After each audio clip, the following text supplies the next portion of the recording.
Introduction. हम करने वाले हैं, आज हम शुरू करेंगे problem solving method. There are number of strategies how to teach in school or in college anywhere. The teaching methods are different. So one of the method is problem solving. कि हम कैसे बच्चों को पढ़ा सकते हैं प्रॉब्लम सॉल्विंग मेथड के साथ, जिसमें हम बच्चों को प्रॉब्लम देंगे एंड देन दे सॉल्व करेंगे, जिससे उनकी मेंटल फैकल्टीज डेवलप होती हैं, like and they get actively involve into that thing. तो ये बहुत एक एक्टिव लर्निंग है। अदरवाइज एक सिंपल लेक्चर दिया जा रहा है और स्टूडेंट जस्ट लिसन कर रहे हैं, that is just a passive thing. तो इसमें स्टूडेंट्स भी एक्टिवली इन्वॉल्व होते हैं। तो इसमें इनकी सबसे बेस्ट कह सकते हैं लर्निंग होती है, एंड जो जिसको हम कह सकते हैं मेमोराइज भी वो बहुत ज्यादा इजीली और लॉन्ग टर्म के लिए कर लेते हैं। Before on the path of studying or a subject, the question arises as to why that particular subject be studied or taught. ठीक है, हम कुछ भी पढ़ा रहे हैं तो क्वेश्चन ये आता है कि हम क्यों पढ़ा रहे हैं।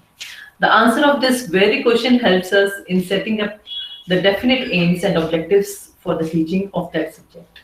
In order to achieve these objectives, we try to plan and arrange for the suitable learning experiences in the form of curriculum. तो हमने जैसे पहले फर्स्ट यूनिट में भी किया है कि मेन एम्स एंड ऑब्जेक्टिव्स है बायोलॉजिकल साइंस के कि हम ये सब्जेक्ट क्यों पढ़ा रहे हैं। ठीक है, उसके हमने ऑब्जेक्टिव्स भी किए हैं और उस ऑब्जेक्टिव्स को हम कैसे रिटन फॉर्म में भी लिख सकते हैं, ये सब हमने किया है। तो कोई भी सब्जेक्ट, चाहे वो बायोलॉजिकल साइंस है चाहे वो कोई और सब्जेक्ट है, तो उस सब्जेक्ट को पढ़ाने का एक डेफिनेट एम है, उसके कुछ ऑब्जेक्टिव्स हैं।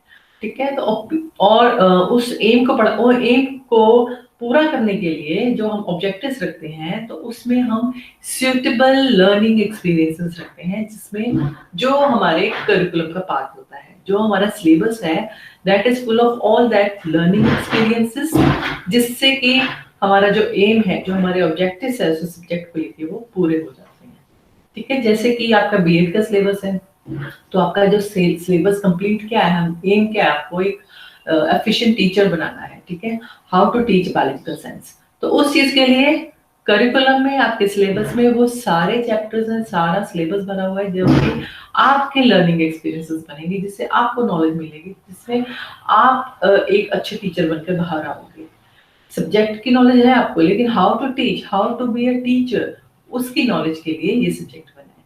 तो इसी तरह बायोलॉजिकल साइंस भी जो है, जो भी सब्जेक्ट है, वो एक एम से बना है कि वाई बायोलॉजिकल साइंसेस है, और वो एम पूरा होता है जब हम स्कूल के जो सब्जेक्ट उसमें करिकुलम में डालते हैं।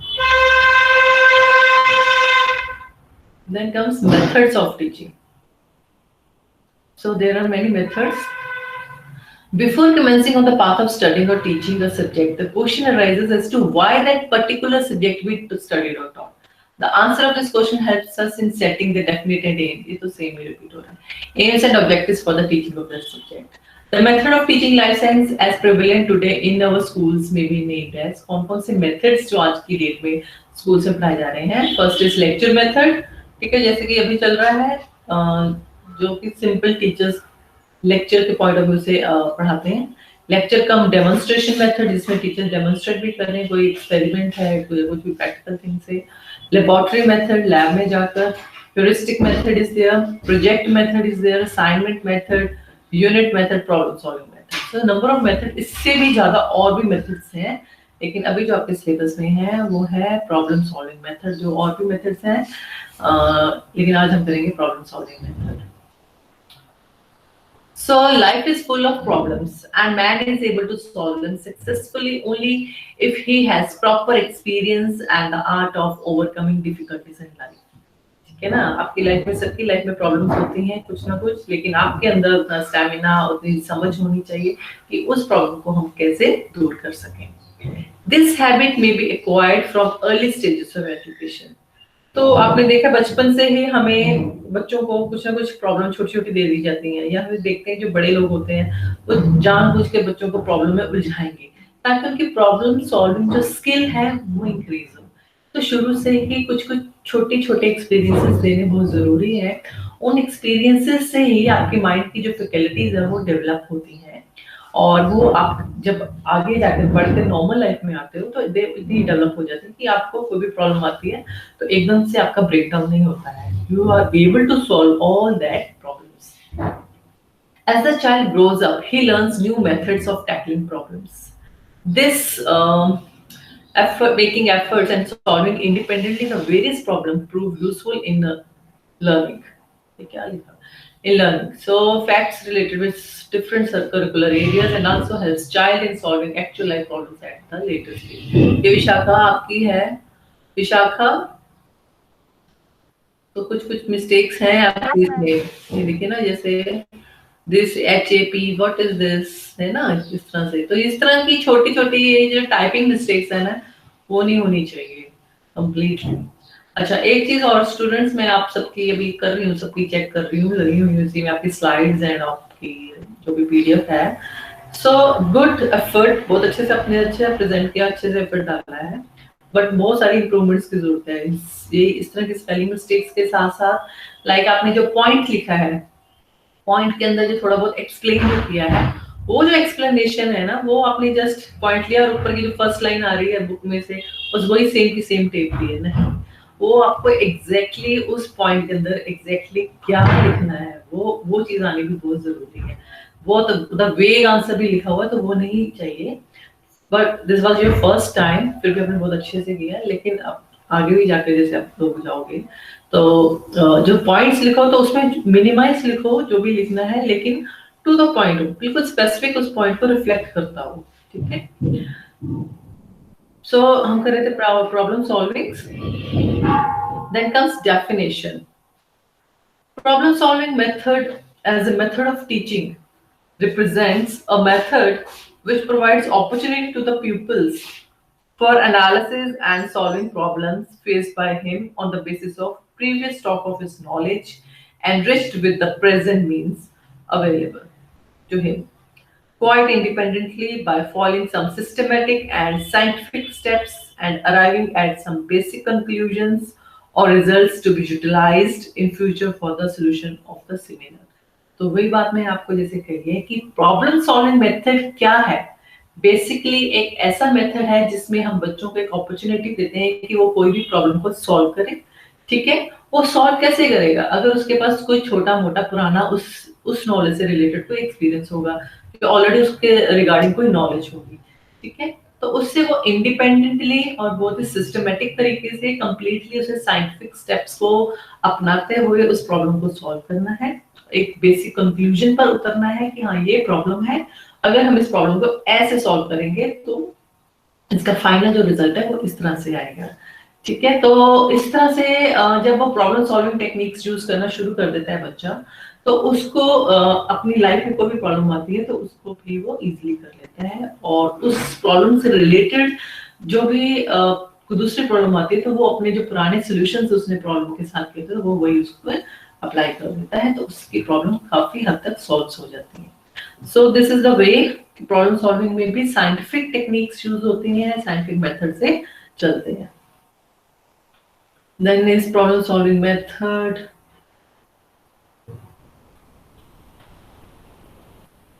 The steps involved in the problem solving method. Problem solving is a serious task which helps the learner to get desired solution of his problem, besides providing him adequate training in problem solving and inculcating scientific steps described below. ठीक है ना. तो problem solving एक तरह का काम ही है. बच्चे को प्रॉब्लम दे दिया, काम दे दिया है.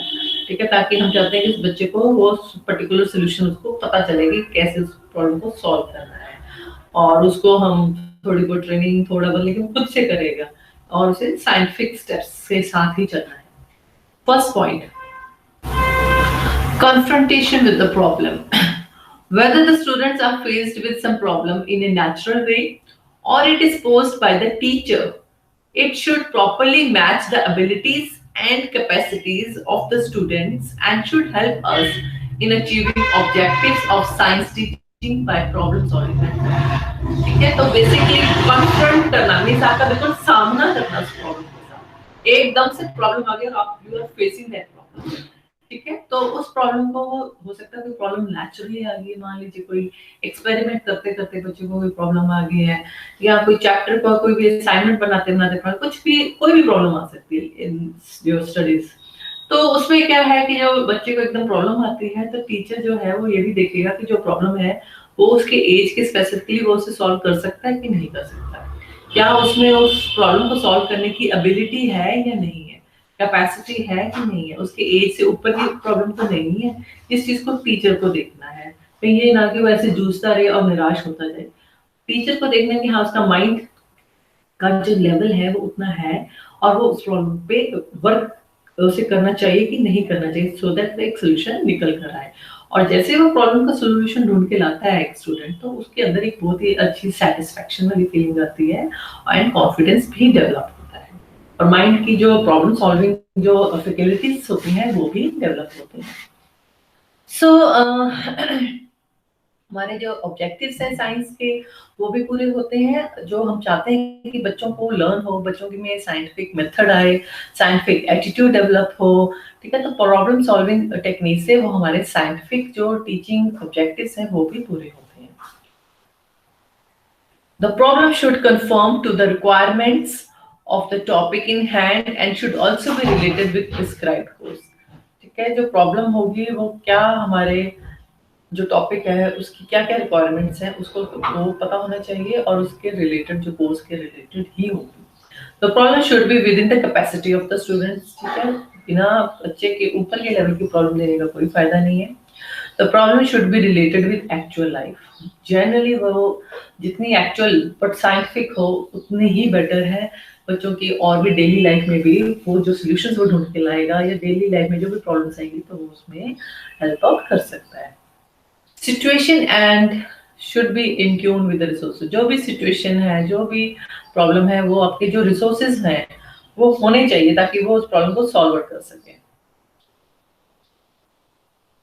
Then is second point is understanding the problem. The problem phase should be understood well for its desired situation। ठीक है, पहला स्टेप था कॉन्फ्रंट करना, प्रॉब्लम को बिल्कुल सामना करना। दूसरे नंबर पे आ जाएगा उसको अंडरस्टैंड करना कि प्रॉब्लम है क्या है। So the limitation of the problem and its area of operation should be clearly outlined। पता होना चाहिए कि ये प्रॉब्लम है, इसकी ये लिमिटेशंस है, कि इसमें हम इसको करने के लिए हमारे पास ये रिसोर्सेज हैं और हम इससे बाहर नहीं जा सकते, और उसका जो प्रॉब्लम है उसका एरिया कितना है, वो कहाँ पे सॉल्व की जा सकती है, घर पे की जा सकती है, स्कूल में, या बाहर कहाँ पर। It should be clearly defined and its purpose should be made clear to the problem solver। ठीक है, जो प्रॉब्लम है अच्छे से डिफाइंड हो और उसका पर्पस क्या है उसे बताने का वो भी पता होना चाहिए। It should be analyzed properly as to know what it is and how we can proceed to solve it step by step। ठीक है, तो वो क्या steps हम यूज करेंगे उस प्रॉब्लम को सॉल्व करने के लिए वो भी पता होना चाहिए। तो basically breaking the problem into whole into parts. बहुत ज्यादा बड़ी प्रॉब्लम हो तो प्रॉब्लम को छोटा छोटा तोड़ दो। एक सिंपल प्रॉब्लम है तो चलो काम हो जाता है, जैसे कि आपने पूरा चैप्टर जैसे करना होता है तो एकदम से आप सारा डिफिकल्ट चैप्टर नहीं कर पाओगे, तो क्या करते हो उसको तोड़ तोड़ के पढ़ते हो, थोड़ा करके पढ़ोगे तो हो जाएगा। अगर एकदम से कलेक्टिवली लोगे तो नहीं हो पाएगा। तो इसी तरह से प्रॉब्लम है। The sum of the italy parts are not clear। You need to understand that toward interest in and mastery of a complex whole requires backward and never losing इसको छोड़ो।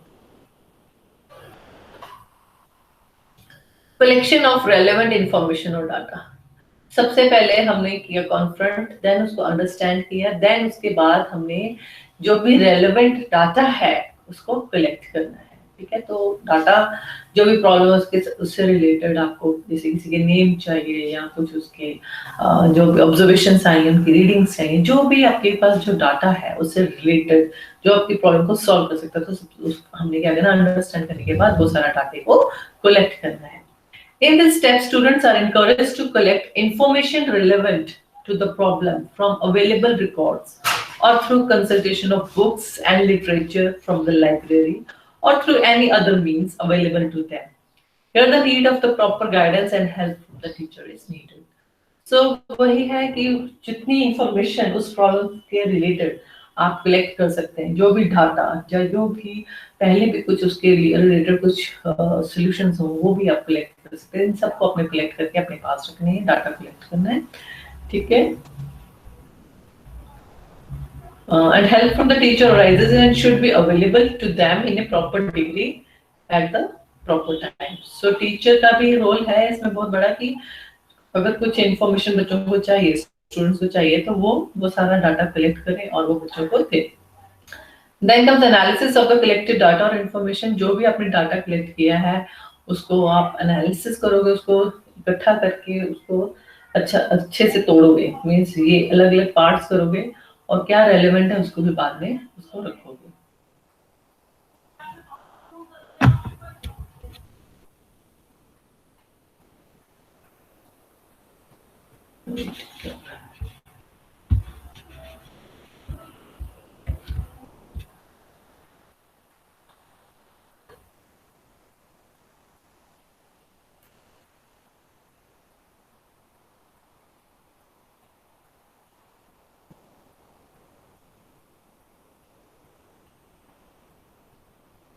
Yes.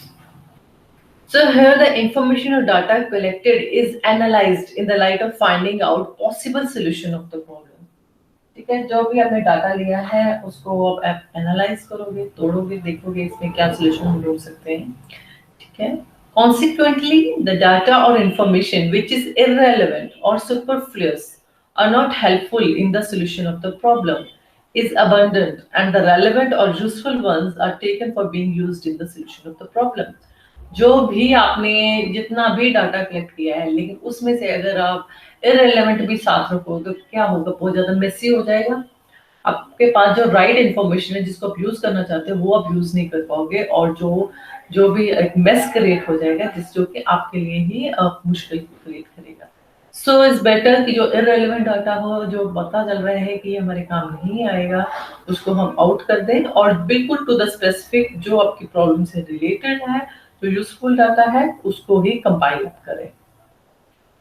Then comes formulation of hypothesis. Hypothesis means tentative guess, एक tentative solution.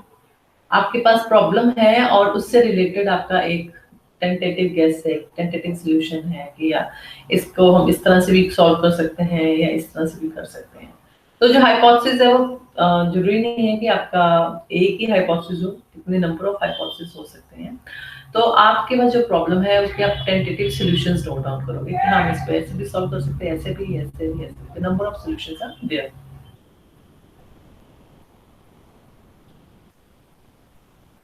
On the basis of the analyzed data or information relevant to the problem, the students are then led to think over all the possible tentative solutions of the problem in hand, to think over for such tentative solutions or hypotheses for the solution of the problem. Basically क्या है कि बच्चों को वही बैठ के सोचने देना है, टाइम देना उनको कि हाँ आपके पास ये प्रॉब्लम है और इसके मैक्सिमम क्या सॉल्यूशंस हो सकते हैं। तो उनको पूरा टाइम दिया जाए और उनको वो सोचें और वो नोट डाउन भी करें कि this are the various solutions जिसे हम इस प्रॉब्लम को सॉल्व कर सकते हैं। Then comes selection and testing of a proper hypothesis. Out of the possible tentative solutions or hypotheses, attempts are now made to search out the best. अब आपके पास बहुत सारे सॉल्यूशंस आ गए हैं, लेकिन अब आपको बेसिकली एक सॉल्यूशन ढूंढना है जो सबसे बेस्ट है। ठीक है, तो इस तरह से जब आपने पहले खूब सारे सॉल्यूशंस दिए तो दैट वाज डाइवर्जेंट थिंकिंग, जिसमें आपने नंबर ऑफ सॉल्यूशंस दिए। अब नंबर ऑफ सॉल्यूशंस तो है काफी सारे, लेकिन उसमें से आपने जो सबसे बेस्ट होगा और जो अप्रोप्रिएट भी होगा, जो शॉर्ट टाइम भी लेगा और बिल्कुल सही आपको सॉल्व करके देगा, तो वो पिक करना, उसको जज आउट करना है। तो वो तब होगा जब आपकी कन्वर्जेंट थिंकिंग जो स्किल्स हैं वो डेवलप होगी। तो इस तरह से बच्चे की डाइवर्जेंट थिंकिंग और कन्वर्जेंट थिंकिंग जो होती है वो डेवलप होती है।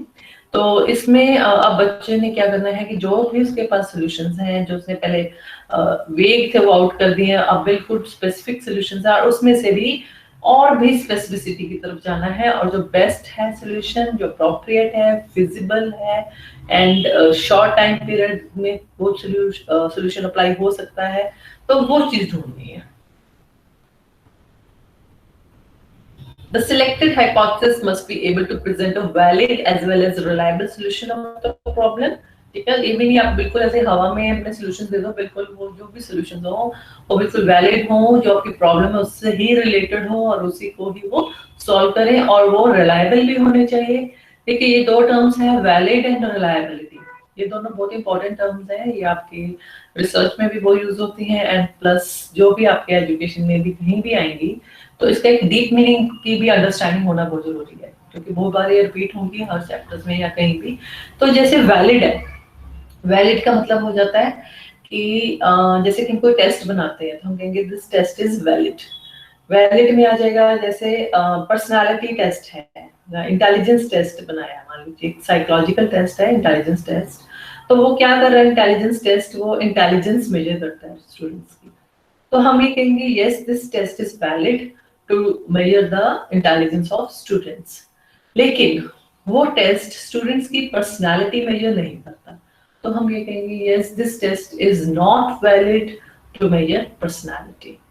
तो वैलिडिटी जो होता है कि वो चीज किसके लिए बनी है, ठीक है ना।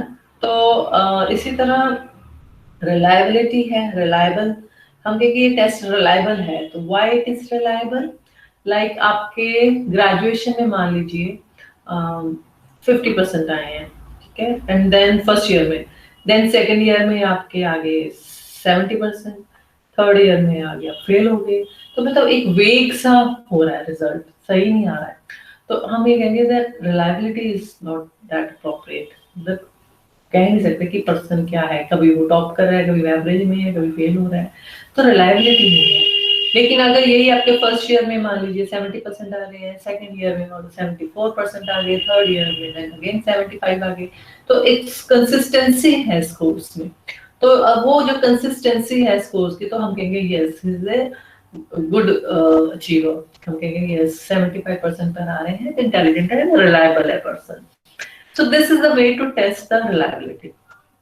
Reliability means consistency in the scores, or validity is it performs the function what the test or anything has made to construct. जिस चीज के लिए कंस्ट्रक्ट किया गया है, क्या वो चीज मेजर कर रहा है। तो इसी तरह जो आपका हाइपोथेसिस है, जो हाइपोथेसिस बनेगा प्रॉब्लम सॉल्विंग में, वो बता सके कि हाँ ये जो सोल्यूशन है ये वैलिड भी है और रिलायबल भी है, ठीक है। जो सोल्यूशन है वो उस प्रॉब्लम के लिए ही बना है और रिलायबल भी है। रिलायबल इस तरह की उस सोल्यूशन को बार बार काफी जगह अप्लाई किया गया है और उसने पॉजिटिवली उस चीज को सॉल्व किया है। तो इस तरह से जो हमने सिलेक्ट किया है हाइपोथेसिस जितने भी किए हैं वो सारे वैलिड भी होने चाहिए और reliable भी होनी चाहिए। Then comes the solution should be in tune with the pre-established facts and principles, the situations and negative examples that view. जो भी solutions है वो उनकी ट्यूनिंग होनी चाहिए, जो आपके पुराने established facts हैं, जो भी principles बने हुए हैं। ये नहीं कि आप एकदम से कोई वेग सा solution लेकर आ जाएं जो कि irrelevant हो, तो वो solution का भी कुछ ना कुछ पीछे उसकी बैकग्राउंड होनी चाहिए कि यस इस प्रॉब्लम के पीछे इसको फाइंड आउट करने के लिए ये solution है।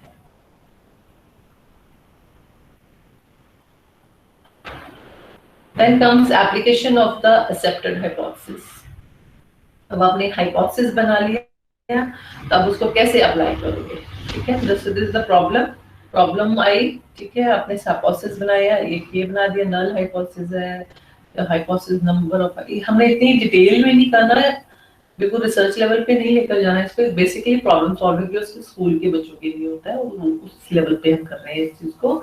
तो हमने हाइपोथेसिस बना दिए, ठीक है, जो कि बिल्कुल वैलिड है, रिलायबल है और जो कि प्रिंसिपल्स और फैक्ट्स के बेस पर बना हुआ है। Hypothesis after proper testing is accepted as the best possible way of finding out the solutions of the problem in hand. Now further attempts are made to apply it in the solution of the similar other problems. In case it helps, it may be accepted as a valid and reliable conclusion or hypothesis for being applied in the solution of problem of a particular nature in a particular situation. If not, further attempts are made to search again for some more reliable and valid hypothesis helping in solving problems. तो वही है, जब once आपने hypothesis बना लिए, complete हो गए हैं, तो और आपको लगा है कि हाँ ये valid भी है और reliable भी है, वो आप पता कैसे करोगे कि वही hypothesis आप different situations में भी लगाओगे, या प्रीवियस नॉलेज आप कलेक्ट करोगे कि इस तरह की प्रॉब्लम्स आई हैं तो ये हाइपोथेसिस लगे थे और वो प्रॉब्लम सॉल्व हुई थी, तब तो आप अप्लाई कर दोगे। और अगर मान लीजिए कि वो उसकी रिलायबिलिटी भी नहीं है और ना ही वो वैलिडिटी दिख रही है, तो फिर आप उन हाइपोथेसिस को नहीं यूज कर पाओगे। So here you have to check out the validity and reliability. So evaluation of problem solving methods, तो बेसिकली आपने हाइपोथेसिस बनाए, उनकी रिलायबिलिटी वैलिडिटी चेक की और उसको अप्लाई किया, और वंस दे आर अप्रूव्ड तो फिर आप उन प्रॉब्लम सॉल्विंग टेक्निक को यूज कर सकते हो उन हाइपोथेसिस के साथ और अपनी जो भी प्रॉब्लम्स है उनको सॉल्व कर सकते हो। So this was the problem solving method. इसके इवैल्यूएशन कैसे करोगे? Some of the merits of the problem solving methods are: problem solving method provides opportunity to have practice in analyzing as well as solving the new problems. Confrontation with the help of one's own mental faculties. The unique feature of this method suits very nature of science. जो कि मैंने आपको बताया कि बिल्कुल आपकी mental faculties जो है वो develop होती है। जितनी आप problem solve करोगे उतना ही आपका brain develop होगा। तो काफी सारी जैसे एक्सरसाइजेस भी होती हैं, आपने काफी मैगजीन्स वगैरह में भी देखा होगा, पजल्स जैसे हैं। तो ये सब चीजें बच्चों की मेंटल फैकल्टीज डेवलप ही करती हैं। जो उनके अर्ली ईयर्स होते हैं उस स्टेज में ये सारी चीजें, ये सब एक्टिविटीज में उनका ब्रेन डेवलप होता है। This method provides training in scientific method and helps in the development of scientific attitude among students.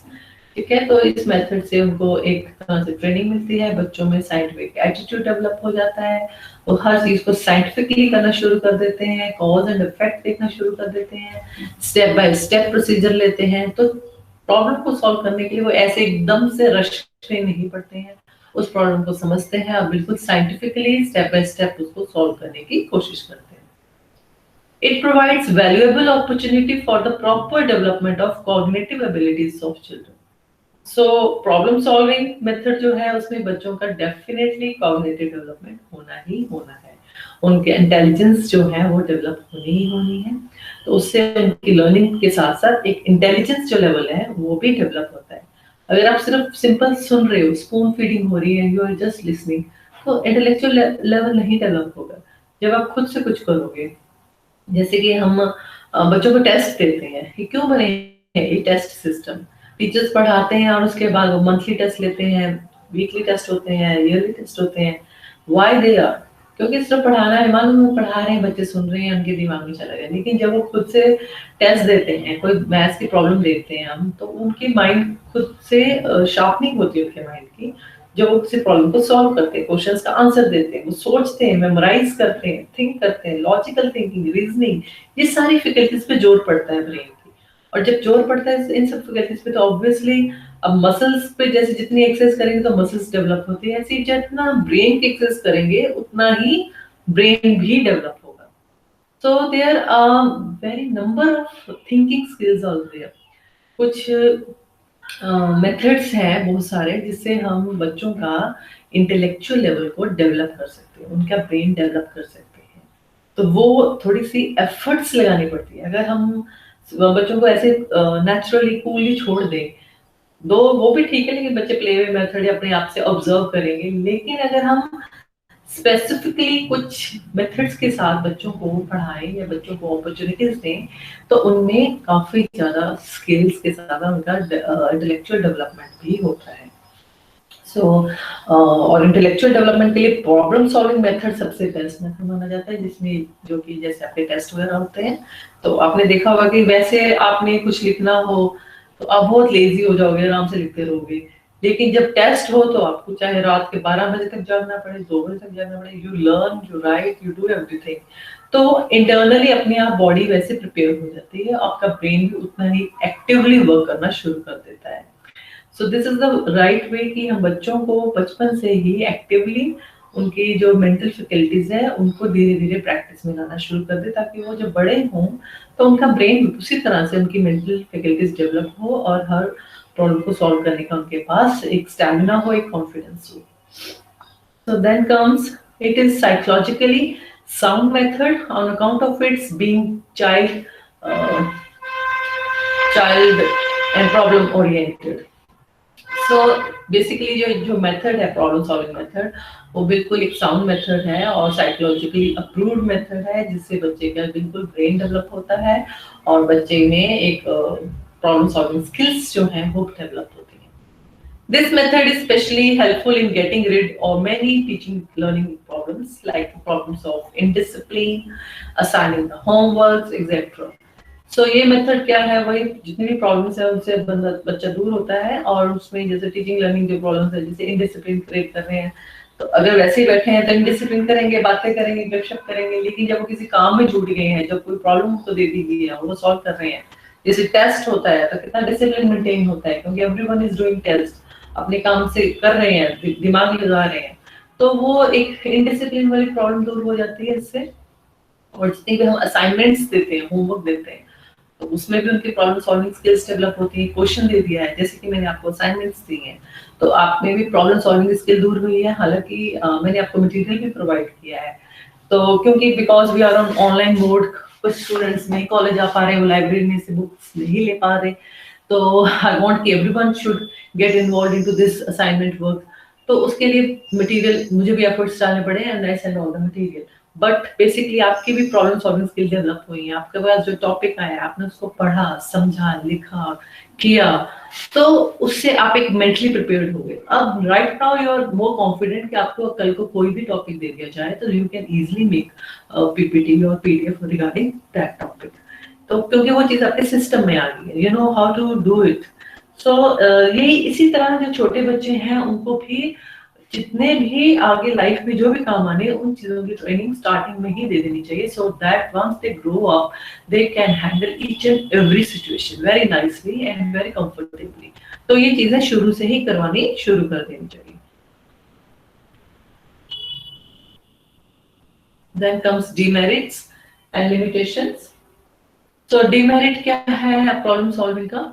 Here in this method, a particular problem works as a center of teaching learning process. It means that for teacher, all what is included in syllabus of life science, we must have a number of problems. तो basically क्या है कि ये जो problem है एक तरह से टीचिंग लर्निंग प्रोसेस का सेंटर है, जैसे कि सिलेबस इतना ज्यादा है, इतनी सारी प्रॉब्लम्स है, तो टीचर किस किस टॉपिक उठा के वो प्रॉब्लम सॉल्विंग मेथड से करेगा।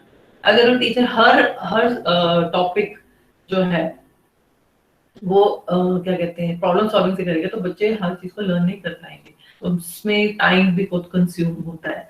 सो इसीलिए बहुत ज्यादा फिजिबल नहीं हो पाता, थोड़ा बहुत ही टीचर कर पाता है, कुछ टॉपिक्स को लेकर ही वो कर पाता है, तो this is one of the limitation.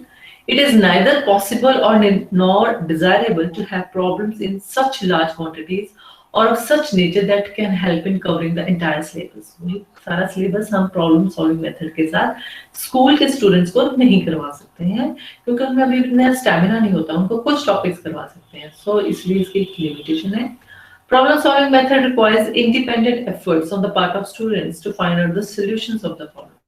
तो वही इसमें ज्यादा रोल बच्चों का है, स्टूडेंट्स का है, उन्हें खुद से उसके सॉल्यूशंस ढूंढने हैं, ज्यादा वर्कआउट करना है, तो टीचर जस्ट गाइड कर सकता है, लेकिन बेसिकली सॉल्यूशन स्टूडेंट को ढूंढने हैं, और सॉल्यूशन वो ठीक है कि नहीं है वो टीचर बता सकता है।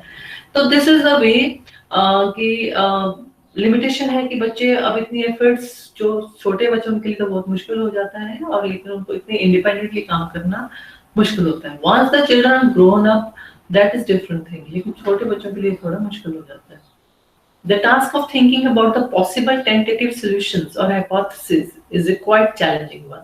तो ये थोड़ा सा चैलेंजिंग पार्ट तो आ जाता है कि प्रॉब्लम टीचर ने दे दी है और उस पे वर्कआउट करना, तो बच्चों की तो दिन रात की नींद उड़ जाएगी और they will start searching the problems के solutions and they are into work.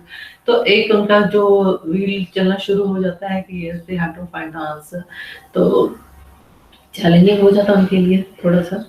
The method in its operation also faces so many practical limitations in view of adverse teaching learning conditions as large crowded classes, lack of adequate library, paucity of teachers trained in this method. तो इस तरह से problem है क्योंकि आजकल जैसे classes में वैसे तो 25 स्टूडेंट्स होने चाहिए, लेकिन उससे भी ज्यादा स्टूडेंट्स होते हैं क्लासेस में, तो अगर प्रॉब्लम सॉल्विंग मेथड दे तो एकदम रश भी हो जाएगा, आपस में बच्चे डिस्कस करेंगे, और लाइब्रेरी में उतनी फैसिलिटीज नहीं है, और टीचर्स भी इस तरह से ट्रेंड नहीं है कि how to create a problem solving class. तो ये थोड़ी बहुत लिमिटेशंस है प्रॉब्लम सॉल्विंग मेथड की, but the method is very useful for teaching biological science और एनी अदर सब्जेक्ट आल्सो। इससे बच्चों की बहुत अच्छी लर्निंग होती है, उनकी नॉलेज वाइडेंड होती है, एंड उनका अपना एक सेल्फ कॉन्फिडेंस बूस्टअप होता है, और नॉलेज भी बढ़ती है, उनकी अंडरस्टैंडिंग भी बढ़ती है, और एक इंटरेस्ट भी डेवलप हो जाता है बायोलॉजिकल साइंस के regarding. Then comes conclusion. In this method, we see that problem-solving method is equally wedded to the merits and shortcomings. As far as the question of wedded practical difficulties and limitations for making use of this method is concerned, we cannot go far from the real. But on the other hand, the utility and validity of this method for teaching a subject like life sciences also cannot be pushed. So this method is appropriate method. बिल्कुल इसमें कोई शक नहीं है।